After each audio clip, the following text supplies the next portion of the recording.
I-Kaizer Chiefs idlale kahle kakhulu ibhekene ne-Free Agents FC kowe-Nedbank Cup inqoba ngo-4-0 ngesonto kusihlwa. uBulemonto ushaya amagoli amabili kwathi u-Anaso Miguel noRangat Vaviro bashaya amagoli.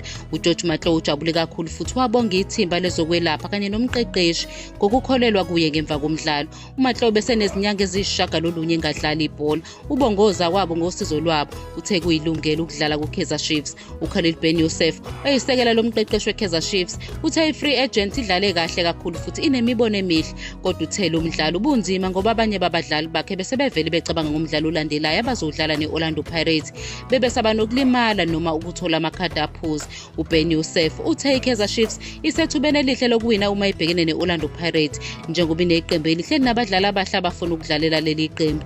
umqeqeshi we-Free Agent uthe umdlalo ube yisipiliyoni esihle kubadlali bakhe, bafunde okuningi futhi abazokusebenzisa ukuze bathuthuke. i-Kaizer Chiefs izodlala ne-Orlando Pirates ngoFebruary 1st bese kuthi i-Free Agent ibuyele emdlalweni we-ABC Motsepe League.